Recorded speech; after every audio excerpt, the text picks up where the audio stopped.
Yo guys, what is going on? Got an Imperialdramon blue profile for you guys. Now, if you are looking for a fun and very aggressive deck that can just swing at your opponent like 20 times in a turn, I mean, not really, but you know, like multiple times in a turn, with just really cool boss monsters, then this is the deck for you. This is also a relatively budget-friendly deck. I don't want to say exactly budget because it's still like kind of expensive, but as far as the Digimon TCG goes, it's pretty budget. And anyway, so we got Imperialdramon Blue here, so let's go ahead and get into it.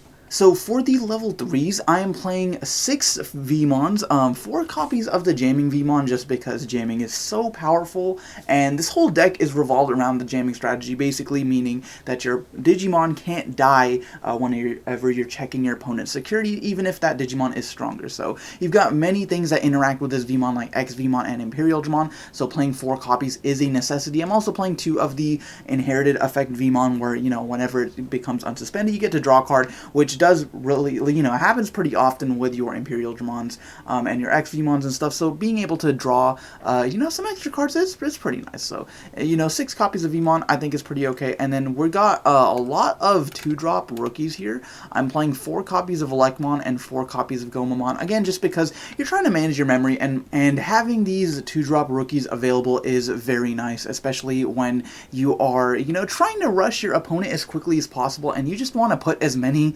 Digimon on the field to kind of, you know, reduce their security to 0 and attack them directly whenever available. So then for the champions, we are playing 4 copies of X-Vmon. X-Vmon is super good because, of course, being able to, you know, the prime combo with this, unsuspend one of your level for a lower Digimon. That's also not color restricted, by the way, so hence why this card is very good in Rookie Rush, because those decks are typically playing blue and green anyways.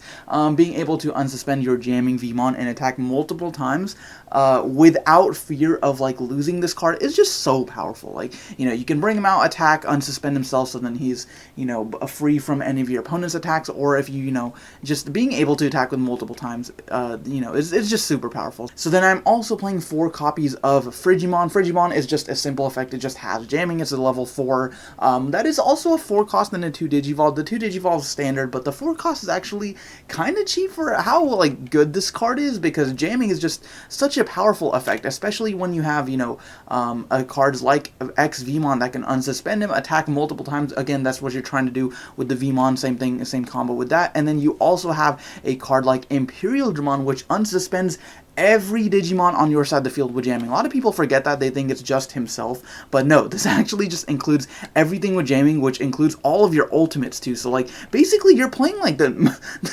such a big number of jamming targets that whenever you resolve Imperialdramon, it just nets you so much advantage. You can attack multiple times with all of your dudes. So being able to you know, just rush your opponent with jamming Digimon is super strong. And then 4 copies of Gorillamon because he is a 1 cost champion. He's a 1 to Digivolve, which is super sweet, so helping you build up into your Imperialdramon all the more faster. So then we got 4 copies of Pyldramon here, as well as 4 copies of Dynabemon. These guys are good for a couple reasons. First of all, because Imperialdramon has the effect where if you're Digivolving him on top of Pyldramon or Dynabemon, you get to make that a 5, you get to take that from a 5, reduce it by 2, make it a 3 evolution cost. So that is pretty standard, especially, you know, since you're playing a memory tamer. I am playing Davis, but since you're playing a memory tamer, you're typically always starting with 3 memory, and being able to do this in a single turn and not having to pass turn is really nice. So of course that's good, but then also Pyldramon and Dynabemon both have jamming. Dynabemon has piercing as well, which is kind of crazy. Piercing jamming combo is super strong. He doesn't have an inherited effect, although so that's kind of the trade-off. But Pyeldramon's inherited effect is whenever this Digimon has Imperialdramon in its name, you get to unsuspend it whenever it's attacking. So the combo there is to, you know, get out Pyeldramonn, attack with him, you know, you're not going to die, you have jamming, Digivolve into Imperialdramon, you know, that becomes unsuspended, then you also have jamming, so then you can attack again because you just unsuspended yourself, and then look at that, Imperialdramon will become unsuspended again after he attacks via Pyeldramon's effect. So that's already like 3 attacks. 3 guaranteed attacks, because, you know, you have jamming, so you definitely won't, like, I mean, you always run the risk of, like, running into an option card, but the whole strategy here is just to be able to attack without fear, and, like, being able to run into your opponent's Omnimons, or their, you know, crazy high level, very high DP Digimon insecurity and not have to worry about losing your own Digimon. So that's pretty sweet. So yeah, that's why Dynabemon and Imperialdramon are very strong. And then of course Imperialdramon is the boss monster. Being able to unsuspend everything with jamming is just such a powerful effect. Again, this is also just like you'll notice I'm not playing blockers here. This is a very aggressive build of Imperialdramon. I don't know if it's the best, but it's low-key like a Rookie Rush deck, because you're playing a lot of the same cards Rookie Rush does, being like a lot of 2-drop rookies, and then of course the jamming Vmon, X Vmon, and then you got all these other cards that really you just care about attacking. So if you want to play a deck that just doesn't like defend at all, like it's a hyper aggressive deck, like all or nothing, like a glass cannon straight up, then you should play this deck. It's pretty fun. And then 3 copies of Puppetmon, because just being able to suspend all your opponent's guys and preventing them from being able to unsuspend buys you a turn. It helps you win the game, and then the +1 memory is nice when attacking, but really you're just using it to stall and build up your own Imperialdramon until you're able to attack for game. So that's all the Digimon. And then I'm playing 3 copies of Davis Motomiya. Davis is super strong because he lets you add first of all, you get to reveal the top 3, which is always good, but you get to add a blue and a green Digimon from those reveal cards here. And so you're playing a decent amount of green Digimon. You're playing 4 copies of Dynabe, 3 copies of Puppetmon.